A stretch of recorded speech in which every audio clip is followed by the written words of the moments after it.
My name is Lisa Montez Sullivan, and I am here. Um, I'm here because in my undergraduate, I ran out of money to go to school, and during my mad search to find a way to finish what I had started, I got introduced to the PEO Chapter FD in Sierra Vista, and these lovely ladies not only sponsored me for the PCE grant, and I did receive the full grant, $3,000. They sponsored me as friends. They gave me the most wonderful 5-minute recipes, and they gave me birthday cards, and they came and took me to lunch and really just kind of sat and listened to me chat about this huge and naive dream that I have. But they were so very supportive and so very wonderful. They asked me to speak at their state convention last year in Tucson, and I was glad to do it and amazed that they asked me back to speak at their international convention today. There is a certain power that that evolves from women bonding and helping other women, and not to say that you don't feel this power from anyone who's philanthropic, but when women band together, unify with the sole purpose of helping and raising each other, it goes beyond sisterhood. It becomes a powerful thing. It becomes, dare I say, something more like a coven, something more like a sharing of magic than a sharing of relation. I've got sisters, plenty of them. The PEO is sisterhood without the arguments, without the fights, without the borrowing my clothes. It is an excellent feeling, one that I would like that I strive to emulate in the smaller circles of women, young women, that I see every day.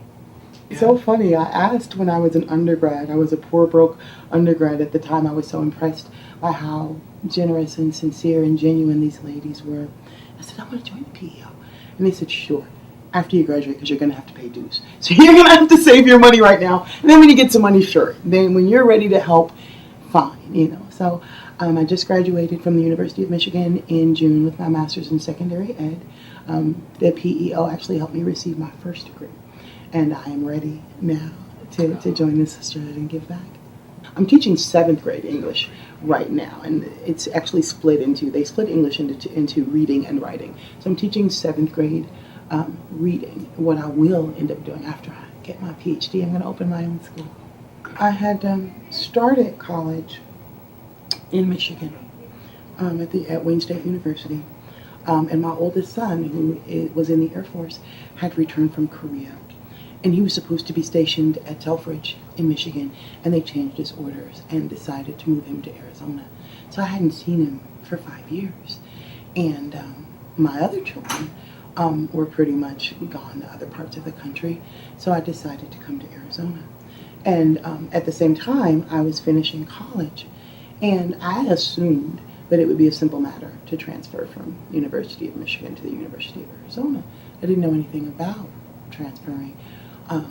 To make a long story short, once I transferred, I lost a year's worth of college credit. And I was running out of money. I didn't have, plotting out my last 2 years, I didn't have enough money to finish. So I went on this mad scholarship search. And I found PEO through the University of Arizona scholarship page. And it seemed a bit confusing, like somebody's got to sponsor me. How does that happen? But surprisingly enough, I found one phone number, and the first lady couldn't help me, but she was so determined to get me to a chapter that could help me. So she introduced me to Anne. Well, it was Vera first, and then Anne. And they came out to help me apply for the scholarship. And I think the biggest thing that they did was wake me up to how big of an endeavor going to school really was. They really made me plot out my budget and really look at where I was spending money and what it was that I was doing. But I know that all of this directly connects back to these little ladies who drove, 150, 200 miles to come down and talk to me and tell me, yes, you can do this. What you're doing is great. I was ashamed that I needed money. I really was. I'm an adult. I was ashamed that I had mismanaged or that I didn't know enough to plan how I was going to get out of college. I was just happy enough to be in. I was really embarrassed that I didn't know any better, but these ladies walked me through all of that. And they said, you know what, this is how people do it. You know, people who don't have the funds of knowledge that support higher education, they assume that, you know, everybody who goes to college, that their parents are rich and that their parents pay their way through. And they explained to me, no, this is how people who really are determined to get through school, this is how they do it. I always knew that I was bigger than Detroit. And then once I got out of Detroit, I knew I was bigger than Michigan. And then once I left Michigan, I said the United States is small. There's a whole world. And I was determined, I don't care if it takes me till I'm 80. There's so much more to see, so much more to do. I had such a limited experience growing up. I mean, we had a very large family, very close-knit family. We all tended to stay in one spot. Most of my family is still in the same houses that they were born in, you know, and that wasn't for me. I knew that there was something more, and I knew I had to be a part of it, and that's what fed me. And what continues to feed me now is that whole rage at the missed opportunity, the whole idea that there are people, it doesn't matter whether they're young women, young men, it doesn't matter what race they are. What matters is that they need to know the same. I got lucky when I found out that there was more to the world than just what was going on in my neighborhood. And that's what strengthens me now. I have got to give just the opportunity. I don't really care what you do with it after you get it, because that's up to you. But to present it, because it wasn't presented to me. And I think that's what made me so determined to get it, because there was something else. There had to be something else. I didn't know exactly how or where, but I knew that there was something else. And the more I learned, the more determined I was that there's something else beyond this. And there's something else beyond this. So I had to keep going. What was hard, I had an idea. I didn't want my children to miss out on any opportunities. And my idea of opportunity included the best schooling I could get them, but it also included making sure that they traveled, making sure that they had experiences like summer camp and, you know, the things, like I said, that you really don't get in an inner city environment. So I always took, I can't remember, this is probably the first time in my life I've had one job. I've always had at least 2, at the most 4 jobs to keep us afloat. And that was pretty hard, and more because I had no time, you know, no time for anything except to get ready for the next job. But on the other hand, raising my kids, growing up with my kids, making their world bigger than mine was the best part of my life, the absolute best.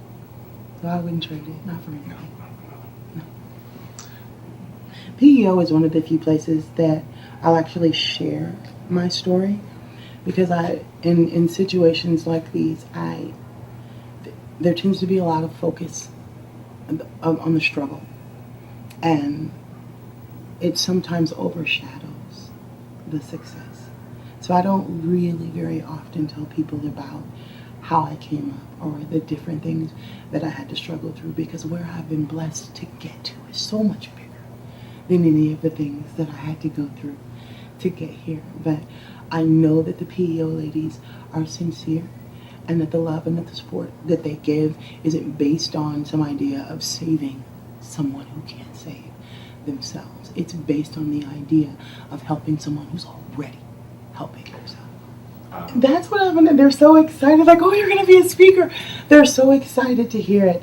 And again, I don't feel uncomfortable about it, because I know that they just want to share in my joy and not necessarily, you know, give themselves a pat on the back for helping someone underprivileged. They want to share in the joy.